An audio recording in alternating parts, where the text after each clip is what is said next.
Boa noite, amada igreja. É um grande prazer poder estar aqui nesta igreja, revendo amigos, revendo pessoas importantes em minha vida e na vida da minha família. Minha esposa gostaria de ter vindo para estar aqui com os amados irmãos, junto com minhas filhas, mas infelizmente não pôde vir, estava trabalhando, tinha algumas responsabilidades, não pôde então me acompanhar. Antes de começar a mensagem, gostaria de dizer para a amada igreja que estava pensando no tempo em que passei aqui, no tempo em que fui tão beneficiado com os testemunhos dos irmãos, com os exemplos dos irmãos, e dizer para essa igreja como vocês marcaram minha vida, marcaram o meu ministério, e como nós somos gratos a esta igreja por todo o investimento que fizeram em nós, nos enviando para o seminário, nos dando uma oportunidade de poder ser usado pelo Senhor. Nós não esquecemos desta igreja em nem um minuto. Nos momentos turbulentos que essa igreja passou, nós estávamos em oração, estávamos sempre conversando com o pastor Valnei, orando pela igreja, pedindo que Deus estivesse abençoando, guardando sua igreja, pela importância que essa igreja tem em nossos corações e no reino do Senhor. Fico muito feliz em chegar na igreja e ver a igreja bem, a igreja alegre. Louvado seja Deus, sabemos que a glória é toda dele. Vamos fazer uma oração e logo após esta oração nós vamos então fazer um breve panorama do que vimos até aqui e dar início à nossa quarta mensagem. Vamos orar. Deus amado, Deus Todo-Poderoso, te louvamos, te engrandecemos, apesar de quem nós somos. Reconhecemos, ó Deus, a nossa pecaminosidade, sabemos e somos conscientes dos nossos erros, falhas e pecados. Mas te agradecemos porque sabemos que o acesso que temos ao Senhor não é por mérito. É, ó Deus, resultado do sacrifício na cruz. Te agradecemos por cada coração que chegou aqui esta noite, sedento, ó Deus, de te adorar, de te entregar louvores. E te pedimos, ó Deus, que haja crescimento, haja edificação, e que todo o conhecimento, ó Deus, que venhamos a adquirir, seja sempre usado em prol do teu reino. Suplicamos que o Senhor cresça, que o pregador diminua, em nome de Cristo Jesus. Amém. Então, meus amados irmãos, creio que nem todos estavam aqui, creio que existem mais algumas pessoas nesta noite que não estiveram acompanhando. A conferência começou na sexta-feira e nós estamos lidando com este tema bem interessante, quando as pessoas são grandes e Deus é pequeno. E nós temos visto no decorrer destes dias as implicações, os efeitos de não enxergarmos Deus como Ele de fato é. Nós temos notado que quando a sublimidade de Deus, a grandeza de Deus se esvai dos nossos olhos, desaparece dos nossos corações, substituímos este Deus por pessoas que estão ao nosso redor. E estas influências podem ser tão grandes em nossa vida, que podem nos levar até mesmo a negar a Deus. Vimos isto na vida do apóstolo Pedro, que por 3 vezes mostra um distanciamento do Senhor, afirmando que não conhece a Jesus. Após ser questionado, após ser indagado do seu relacionamento, da sua identidade com Jesus, ele evidencia um distanciamento e nega a Jesus. Nós vimos também que o próprio Pedro, num diálogo com o apóstolo Paulo, evidencia mais uma vez que as pessoas podem crescer rapidamente diante dos nossos olhos. Nós notamos no livro de Gálatas que quando os judeus chegaram na Galácia, vindos da parte de Tiago, Pedro, que estava em comunhão com os cristãos gentios, se retira de maneira tácita, sutil, da mesa da comunhão. E o apóstolo Paulo corrige, exorta o apóstolo Pedro, porque ele de fato agiu de uma maneira equivocada, e o texto nos diz que ele agiu dissimuladamente, de modo hipócrita, trazendo então grande dano ao evangelho, grande dano à repercussão das boas novas dentre os gentios. Nós notamos também nesta manhã que o apóstolo Pedro foi restaurado pelo Senhor. Foi perdoado e restaurado. De uma maneira belíssima, o Senhor Jesus tem um encontro com Pedro na praia, e naquele momento o próprio Deus refina o amor de Pedro, ou faz Pedro refletir no seu amor por Deus, com 3 perguntas a respeito do amor de Pedro por Deus. Pedro então verifica o seu amor, e após aquele encontro, nós vemos Pedro voltando os olhos novamente para João, perdendo o foco diante de uma oportunidade maravilhosa, diante de grandes privilégios, diante de grandes bênçãos.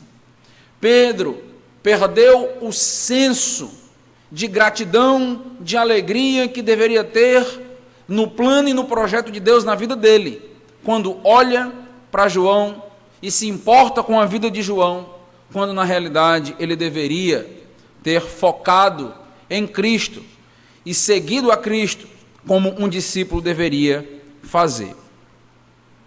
Hoje nós vamos ver um Pedro um pouquinho diferente. Alguns anos se passaram. Nós temos agora um Pedro bem mais maduro. Provavelmente, daquele momento onde Pedro negou Jesus, para o momento que nós vamos notar agora, se passaram em torno de 30 anos. Nós temos um Pedro agora com uma experiência, com convicções que, ao conhecer a história dele, nós até tendemos a nos perguntar: foi realmente Pedro que escreveu esses textos? Realmente é da pena de Pedro que esses incentivos partem? Nós vamos hoje lidar com a primeira carta de Pedro. Gostaria que os amados irmãos me acompanhassem. Pedro escreveu 2 livros. Ele foi basicamente mentor de Marcos, então o Evangelho de Marcos tem muito do ministério de Pedro, mas diretamente nós temos 2 epístolas. Já pertinho do final da Bíblia, nós temos a primeira epístola de Pedro e a segunda epístola de Pedro. Esta primeira epístola, ela provavelmente foi escrita no ano 64 aproximadamente, depois de Cristo. A segunda epístola, 4 anos depois. Pedro morre justamente bem próximo da sua segunda escrita. Ele escreve a segunda epístola e morre dentro daquele governo de Nero. Certamente você já deve ter ouvido falar sobre Nero, sobre toda a perseguição, praticamente um imperador doentio, que em determinados momentos resolve dar início a uma perseguição na igreja. Perseguição ainda bem embrionária, bem inicial, mas a igreja já começa a sofrer a partir de Nero. O apóstolo Pedro está escrevendo então para alguns irmãos, provavelmente gentios cristãos, que se espalharam justamente por conta da perseguição de Nero, por conta das acusações feitas por Nero.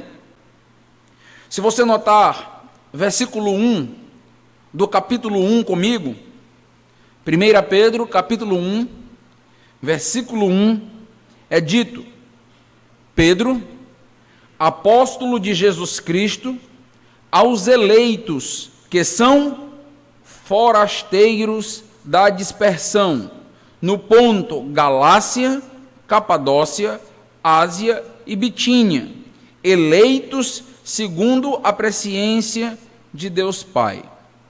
O que nós encontramos logo de início nesta epístola é que Pedro vai falar para os eleitos. Você tem aqui, em apenas 2 versículos, 2 vezes este termo sendo repetido. Aqueles que foram escolhidos por Deus. Ou seja, Pedro está se referindo aos salvos. Esta carta, esta epístola, é destinada a trazer conforto aos salvos, aqueles que estavam sendo perseguidos por Nero e por todo aquele poder do Estado. Se você ler com calma toda essa epístola, você vai notar que nós temos 2 tons na epístola. Um tom é de conforto, mas um conforto a partir de uma segurança da salvação. Você vai notar que o apóstolo Pedro vai nos levar a pensar na segurança, no grande tesouro que nós temos por conta da obra de Deus, por conta do sacrifício de Jesus. Eu creio que não é nenhuma novidade que a Bíblia, por diversas vezes, nos leva a vencer as dificuldades, vencer as tribulações, com uma expectativa escatológica, olhando para o fim, olhando para aquilo que nos aguarda. Desta mesma maneira, a primeira carta vai ser construída. Mas Pedro, ele mescla nesta carta o comportamento dos santos enquanto aguardam a chegada de Jesus. Ele vai trazer um conforto, nos lembrando da segurança, nos lembrando daquilo que nos foi dado em Cristo, e vai nos frisar qual comportamento nós devemos ter enquanto forasteiros, enquanto peregrinos neste mundo. É interessante que Pedro usa essa terminologia para aqueles que tinham fugido da perseguição, e ele traz um tom para nos aplicar a ideia daqueles que também são forasteiros em relação ao céu, aqueles que são peregrinos em relação ao céu. E você vai notar que esta linguagem, forasteiros, peregrinos, ela se repete na primeira carta de Pedro. E na segunda vez que ela aparece é justamente para falar em relação ao céu. Somos peregrinos neste mundo, esperando o momento de estarmos com o nosso Deus, em nosso descanso e naquilo que Deus tem nos prometido. Leiam comigo, a partir do versículo 3, nota o que Pedro vai dizer aos santos, aos salvos. Bendito o Deus e Pai de nosso Senhor Jesus Cristo, que segundo a sua muita misericórdia, nos regenerou para uma viva esperança.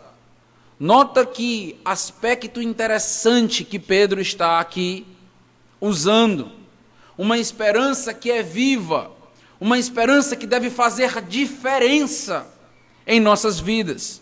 Ele continua, essa esperança que nos regenerou para uma viva esperança mediante a ressurreição de Jesus Cristo dentre os mortos, para uma herança incorruptível, sem mácula, imarcessível, reservada nos céus para vós outros, que sois guardados pelo poder de Deus, mediante a fé, para a salvação preparada, para revelar-se no último tempo. Tem alguns detalhes importantes nesta primeira apresentação, nestas primeiras palavras de Pedro para a igreja. Primeiro, Pedro traz uma estabilidade aos corações. Pedro está tranquilizando aqueles que deixaram casa, que perderam, então, toda a sua segurança social, econômica, por fugir da perseguição, mostrando que, muito mais do que uma segurança material, eles têm, na realidade, uma herança imarcessível, que não pode ser retirada, que não pode ser tocada por ninguém que persiga o povo de Deus. Pedro vai nos dizer que somos guardados, somos protegidos pelo poder de Deus. Pedro, então, agora está tranquilizando, confortando a igreja, nos mostrando que Deus está à frente, que Deus guarda o seu povo, que Deus protege o seu povo quando este povo passa a ser perseguido. Este tom dado por Pedro já é bem diferente daquilo que nós notamos em cada situação que estudamos. Nós temos agora um Deus grandioso aos olhos de Pedro. Nós temos um Deus protetor, nós temos um Deus guardador, cuidador, um Deus que preparou uma herança, um Deus que trouxe uma viva esperança ao coração de cada crente. É assim que Pedro começa a sua carta, trazendo aos corações esta paz, essa tranquilidade em meio ao terror, ao horror, à perseguição, ao sofrimento que a igreja estava passando. No versículo 6, é dito: nisso exultais, embora no presente, por breve tempo, se necessário, sejais contristados por várias provações. A exultação deve ser justamente nessa expectativa, na certeza, na confiança de tudo aquilo que Deus nos deu, na certeza do que Deus tem preparado para nós, neste relacionamento íntimo com Deus, neste cuidado de Deus em nossas vidas, embora possamos ser contristados no presente momento, embora haja perseguição, embora haja dor, embora algumas lágrimas ainda possam correr dos olhos. Há uma esperança e Pedro está direcionando, dirigindo o povo a ter a expectativa correta em meio à vida, a lidar com o dia a dia do modo certo, da maneira correta. Quando nós damos continuidade no livro, nós notamos que, de fato, estas pessoas estavam sendo perseguidas. No capítulo 4, por exemplo, abra o capítulo 4, versículo 12. Nota como de fato esse povo estava sendo perseguido, estava sofrendo. 1 Pedro capítulo 4, versículo 12. Amados, não estranheis o fogo ardente que surge no meio de vós, destinado a provar-vos, como se alguma coisa extraordinária vos estivesse acontecendo. Pelo contrário, alegrai-vos na medida em que sois coparticipantes do sofrimento de Cristo, para que também na revelação de sua glória vos alegreis exultando. Enquanto nós lemos esta carta, eu quero que você note as vezes que Pedro se utiliza da expressão exultai, exultante, alegrai-vos, porque apesar de Filipenses ser conhecido como a carta da alegria, nós temos aqui em 1 Pedro diversas vezes esta repetição de um povo alegre, de um povo esperançoso, de um povo que exulta, jubila, de um povo bem-aventurado em meio à perseguição. Versículo 14, capítulo 4, versículo 14. Se pelo nome de Cristo sois injuriados, bem-aventurados sois, porque sobre vós repousa o Espírito da glória de Deus. Não sofra, porém, nenhum de vós como assassino, ou ladrão, ou malfeitor, ou como quem se intromete em negócios de outrem, mas se sofrer como cristão, não se envergonhe disso, antes glorifique a Deus com esse nome. Estão notando agora como Pedro está mudado, como a sua percepção do mundo está diferente? Pedro agora passa de alguém que temia os homens a alguém que incentiva as pessoas a enxergar a grandeza de Deus diante das dificuldades, diante do temor, diante do sofrimento. Eu gostaria de focar com os irmãos um trecho de Pedro que está no capítulo 3. Eu estou abordando a carta para que você possa ter uma visão geral do que estava acontecendo, como estava acontecendo, a perseguição, o sofrimento, e de qual é a abordagem de Pedro em relação à esperança que está proposta para a igreja. Mas eu gostaria de focalizar 1 Pedro capítulo 3. 1 Pedro capítulo 3, versículo 13. E mais uma vez nós temos esta expressão, bem-aventurados, feliz, aparecendo neste texto. 1 Pedro capítulo 3, versículo 13. Ora, quem é que vos há de maltratar, se fordes zelosos do que é bom? Mas, ainda que venhais a sofrer, por causa da justiça, bem-aventurados sois. Não vos amedronteis, portanto, com as suas ameaças, nem fiqueis alarmados. Antes, santificai a Cristo como Senhor em vosso coração, estando sempre preparados para responder a todo aquele que vos pedir razão da esperança que há em vós.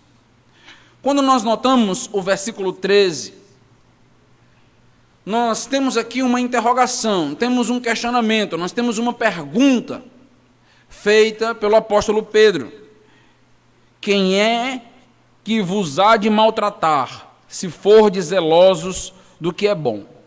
Se nós não prestarmos atenção na linha de argumento que Pedro está utilizando, se nós não entendermos bem a carta, parece que a resposta automática que nós deveríamos dar a esta pergunta, a esta indagação, é ninguém.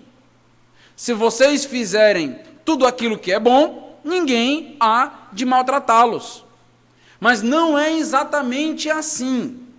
Porque o que nós encontramos? Encontramos o povo de Deus fazendo bem, pregando o evangelho e mesmo assim sendo perseguido pelo povo. Então, a resposta que Pedro vai trazer a nós não é que não há nenhuma perseguição, não é que não há nenhum inimigo. É interessante que no próprio livro de Pedro, no capítulo 5, ele vai dizer ou vai descrever o nosso adversário como um leão que ruge e anda ao nosso derredor buscando nos devorar. Ou seja, quem é que há de vos perseguir, quem é que há de vos maltratar, se fizerdes o que é bom? O imperador já estava fazendo isto, e por trás de toda guerra física, existe também uma guerra espiritual. O próprio Satanás se levantando contra o povo como um leão ao derredor. Esta pergunta de Pedro, ela parece muito com uma outra pergunta que nós notamos no apóstolo Paulo.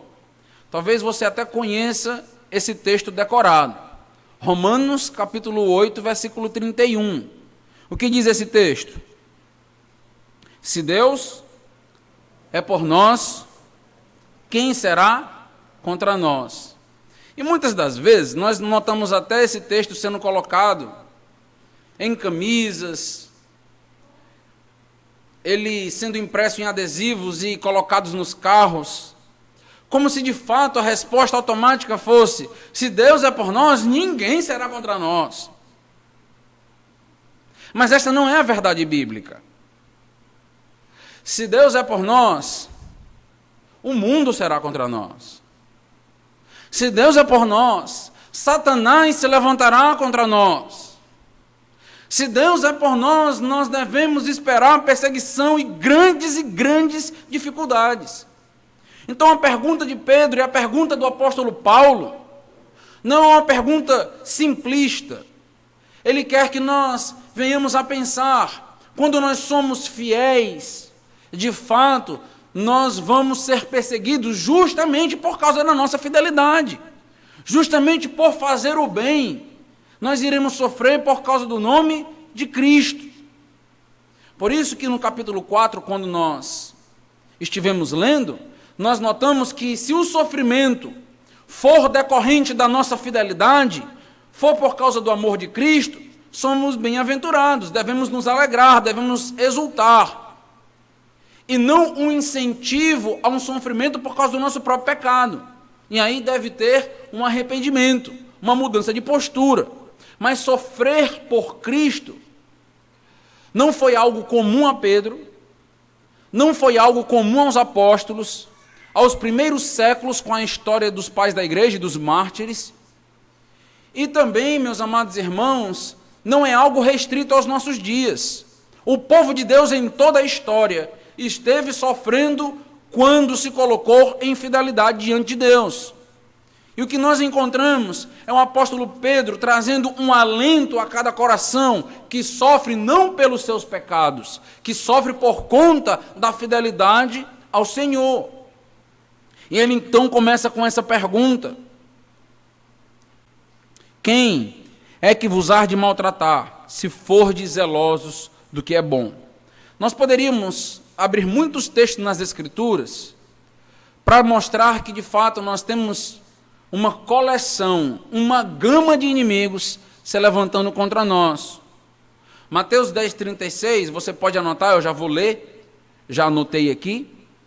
É dito que os inimigos do homem serão os da sua própria casa. Teremos inimigos dentro da nossa própria casa. No livro de Gálatas, capítulo 5, é dito que a carne milita contra o espírito.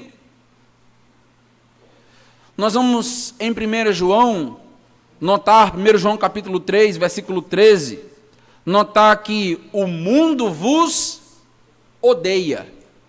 É o que nós aprendemos nas Escrituras. E em Mateus 10, 22 é dito que sereis odiados de todos por causa do meu nome. Então a vida cristã nunca foi prometida para ser vivenciada num oásis, num paraíso aqui na terra. Na realidade, nós somos conclamados, convocados a viver lutando dentro deste combate da vida cristã. Eu quero, meus amados irmãos, que vocês possam notar que o apóstolo Pedro, ele está querendo ensinar a igreja, a partir dos seus próprios exemplos, a partir daquilo que ele aprendeu com Jesus, que de fato nós devemos ter uma concepção correta de Deus para enfrentar estas lutas, essas perseguições que chegarão em nossas vidas. A resposta de Pedro, certamente, a primeira pergunta do versículo 13 é: todos serão contra nós quando formos fiéis ao Senhor. Note versículo 14, a continuidade na argumentação de Pedro. Após a primeira pergunta, Pedro vai nos dizer no verso 14 do capítulo 3 de 1 Pedro: mas, ainda que venhais a sofrer por causa da injustiça, bem-aventurados sois. Não vos amedronteis, portanto, com as suas ameaças, nem fiqueis alarmados. Não vos amedronteis, nem fiqueis alarmados. Quem se amedrontou? Quem no percurso da sua vida foi desafiado e temeu os homens? Se amedrontou diante da grandeza dos homens? O próprio apóstolo Pedro. E agora nós notamos Pedro mostrando qual deve ser a verdadeira reação do crente, quase como uma espécie de confissão dos seus erros, das suas falhas, porque este é o procedimento correto, é assim que o crente deve proceder, não ficar alarmado, não se amedrontar.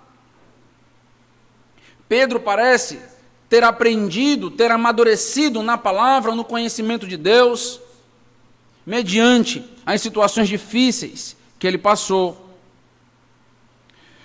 Nós vamos notar, meus irmãos, que é uma ênfase das Escrituras falar sobre dificuldades, sobre perseguições, e parece que o apóstolo Pedro passou a entender aquilo que Jesus disse no Sermão do Monte, de uma maneira bem mais profunda e correta a partir deste amadurecimento. Porque no capítulo 5 de Mateus, o Senhor Jesus já disse que bem-aventurados são os perseguidos por causa da justiça, porque deles é o reino dos céus. Já havia Jesus pronunciado, avisado, que a bem-aventurança, a plenitude, a satisfação não está neste mundo ou no que este mundo pode nos proporcionar. É por isso que o apóstolo Paulo vai dizer que o evangelho é loucura para este mundo. Porque as escrituras nos propõem alegria e exultação na perseguição. As escrituras nos propõem ter uma vida bem-aventurada e satisfeita em meio à luta, em meio à guerra. Isto o mundo não pode compreender. Enquanto nós sofremos por causa do nome de Cristo, o nosso coração exulta mais, o nosso coração se alegra mais pela honra, pelo privilégio de sofrer por Cristo. Esta proposta das Escrituras é radical e ela vai de encontro a tudo que este mundo conhece e pensa como felicidade. Jesus, ele ensina o segredo da felicidade no Sermão do Monte, e agora nós temos o apóstolo Pedro mostrando, ratificando esse conceito de que, por mais que nós queiramos, muitas das vezes, fugir do sofrimento, a nossa fidelidade a Deus nos leva justamente a padecer e sofrer por Ele. Porque se o próprio Jesus, o nosso Senhor, sofreu, nós não poderíamos esperar coisa diferente. O que Cristo, o que Paulo e o que Pedro estão nos ensinando é que muitas das vezes tememos os homens, evitamos confrontações, ficamos receosos diante da perseguição, muitas das vezes por desejar ser benquisto, por desejar ser amado, mas na realidade a verdadeira felicidade e alegria jaz no Senhor. O que Pedro aprendeu é que é impossível ser feliz temendo a grandeza dos homens. Parece uma felicidade, mas na realidade não é concreta. Pedro usa esta expressão, bem-aventurado, que traz à memória, alude ao que o próprio Jesus ensinou com este conceito, um conceito muito rico, que por vezes vai além de uma felicidade, mas fala de uma plenitude, de uma satisfação completa. Eu penso que todas aquelas lágrimas de Pedro, após negar a Jesus, amadureceu muito a vida de Pedro. E nós sabemos que os sofrimentos, as dificuldades, os nossos erros nos amadurecem muito. E nos fazem ter um conceito correto, nos faz pensar em Deus e em nossas vidas de uma maneira mais apurada. É o que eu entendo está acontecendo aqui com o apóstolo Pedro. Olha a proposta de Pedro, no versículo 15. Versículo 15 é dito: antes, santificai a Cristo como Senhor em vosso coração, estando sempre preparados para responder a todo aquele que vos pedir razão da esperança que há em vós. Este texto é muito importante, é um texto-chave dentro desta epístola, e por vezes ele não é tão bem entendido. O apóstolo Pedro aqui, ele vai resolver muito da confusão que surge a partir desta concepção errada do homem e da concepção errada de Deus. Ele começa nos trazendo essa expressão: santificai a Cristo como Senhor em vosso coração. Você já parou para meditar, para pensar o que significa santificar a Cristo no vosso coração? Nós normalmente temos um conceito de santidade, de santificação. Todas as vezes que essa palavra aparece, nós logo pensamos em pureza. Nós logo pensamos em uma certa limpeza, e um comportamento ético adequado. Mas, neste ponto, neste trecho, quando Pedro nos diz para santificar a Cristo em nosso coração, Pedro está usando esta palavra com o seu significado mais básico.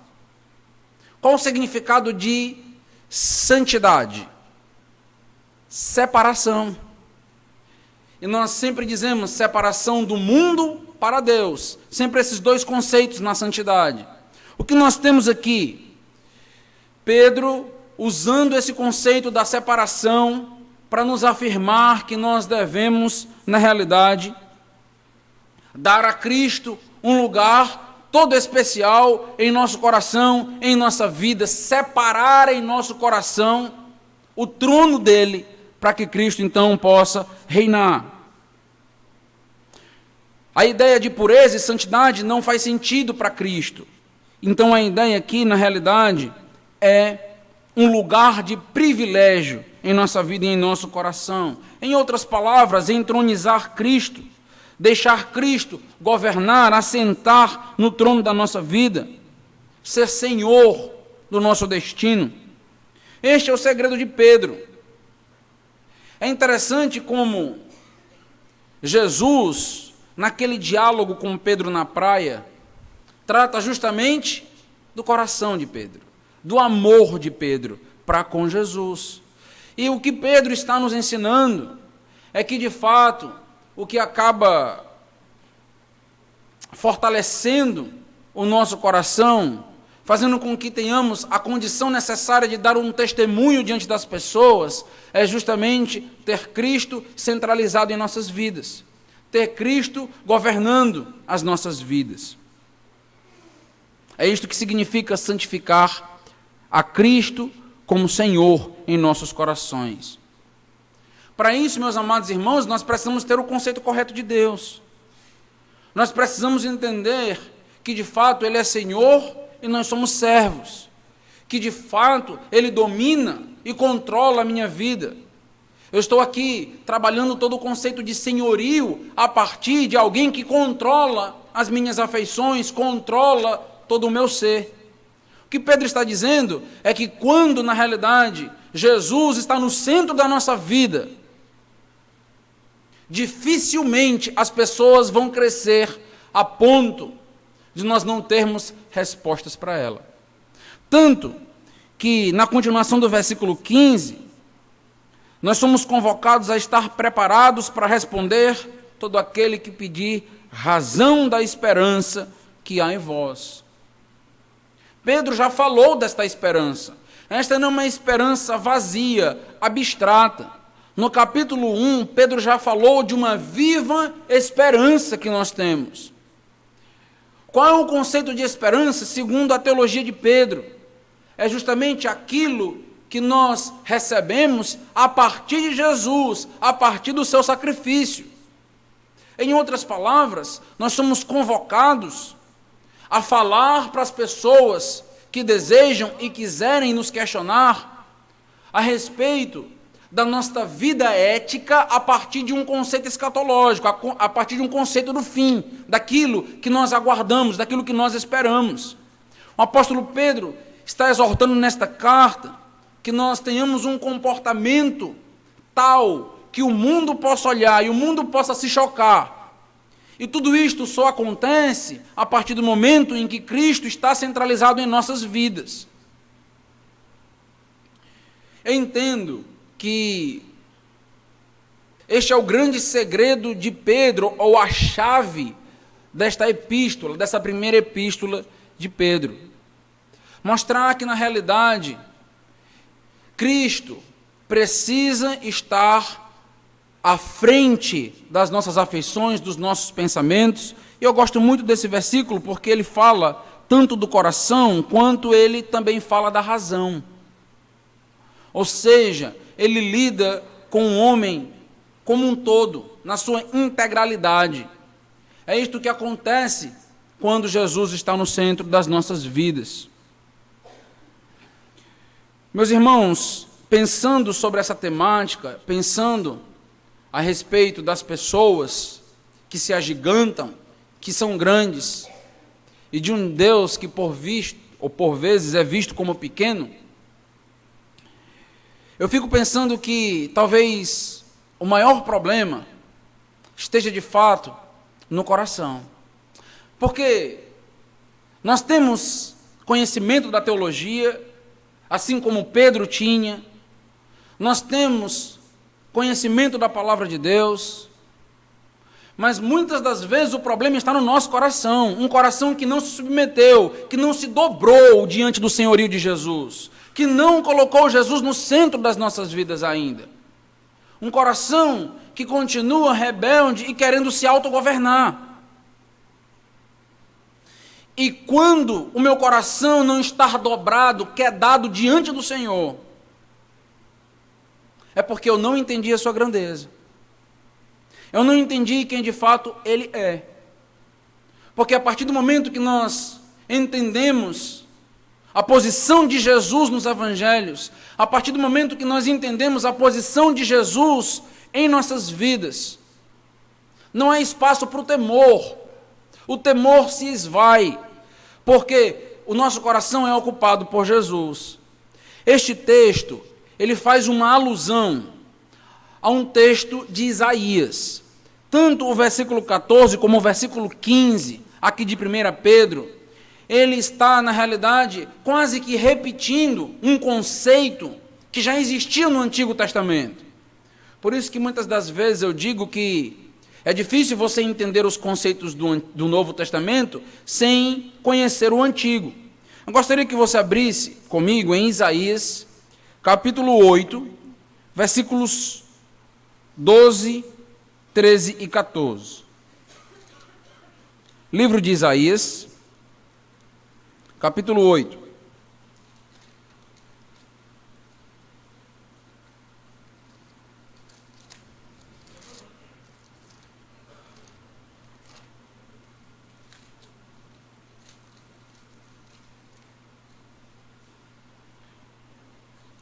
Eu quero que você note que esse conceito de santificar a Deus ou separar a Deus do nosso coração já estava presente no Antigo Testamento. Isaías 8, versículo 12. É interessante que todo esse contexto, ele fala de esperança. Se você notar, você vai ver que é justamente a mesma ideia que Pedro está trabalhando na sua carta. Versículo 12. Não chameis conjuração a tudo quanto este povo chama conjuração. Não temais o que ele teme, nem tomeis isto por terrível. Ao Senhor dos Exércitos, a ele santificai. Seja ele o vosso temor, seja ele o vosso espanto. Ele vos será santuário, mas será pedra de tropeço e rocha de ofensa. As duas casas de Israel, laço e armadilha aos moradores de Jerusalém. O que esse texto nos ensina em relação ao lugar privilegiado de Deus em nossa vida que Ele deve ter, é que de fato nós temos o Senhor ou um Senhor a quem temer. O que esse texto nos diz é que quando na realidade nós santificamos a Deus em nossas vidas, nós passamos a temer somente a Ele. Nós passamos a entender que de fato Ele é digno da nossa adoração, Ele é digno do nosso tremor e do nosso temor. E isto faz com que nós olhemos para as pessoas e enxerguemos a sua posição adequada e correta em nossas vidas. O texto, ele fala aqui de santificar o Senhor dos Exércitos. E o texto de Pedro fala de santificar a Cristo nos nossos corações. Provavelmente nós temos aqui uma intercambialidade entre o Deus do Antigo Testamento, Pai, Yahvé e Jesus, trazendo a ideia de que o próprio Jesus é Deus, trazendo então a Jesus esse status de Senhor das nossas vidas, de dono do nosso ser. O que Pedro está ensinando para nós, de modo simples, de modo direto, é que quando nós tememos a Deus, nós não tememos a mais ninguém. Quando nós conhecemos quem Deus é, não sobra espaço para temer a homens pequenos, efêmeros, passageiros, fracos, diante da grandeza de Deus. O contrário também é verdadeiro. Quando nós olhamos para os homens e eles se agigantam, eles são grandes diante dos nossos olhos, é porque nós não estamos enxergando a Deus como de fato Ele é. Deus não está ocupando no nosso coração, na nossa vida, a posição que pertence a Ele. Ele não está assentado no trono naquele momento.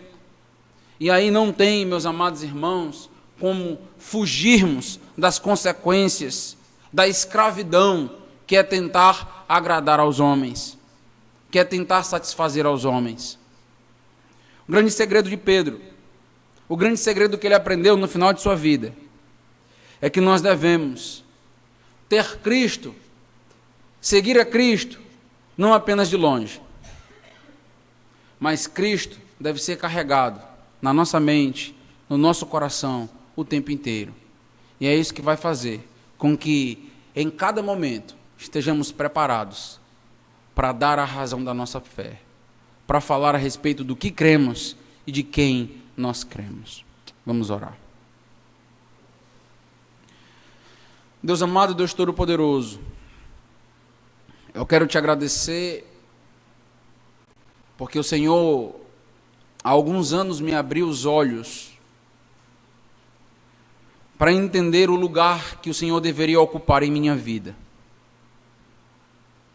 Quando eu me achava autônomo, quando eu achava que poderia governar a minha própria vida, o Senhor me mostrou que de fato eu precisava demais que o Senhor me direcionasse, me guiasse e amorosamente governasse o meu ser. Ó Deus, quantas pessoas ainda não conseguem enxergar a tua grandeza e não te dão o status e o valor devido à posição que pertence somente ao Senhor. Quantas pessoas são escravas de outras por dar o status de Deus a pessoas que não deveriam receber. Deus amado, o nosso pedido nesta noite é que o nosso coração esteja dobrado diante do Senhor e que nós possamos dizer de maneira honesta que Ele te pertence, que o Senhor está santificado, separado no lugar que pertence somente ao Senhor. Este é o segredo de Pedro, este deve ser o nosso segredo. A maneira de olhar para o Senhor está diretamente vinculada e ligada à vitória das barreiras que o nosso coração propõe. Os nossos olhos não podem muitas das vezes contemplar o Senhor porque o nosso coração não permite.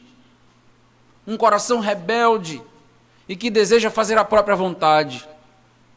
No livro de Romanos capítulo 1, o Senhor nos mostra que o homem, ó Deus, acaba seguindo os seus próprios planos, não desejando, na realidade, entender quem o Senhor é, porque isto evoca uma prestação de contas.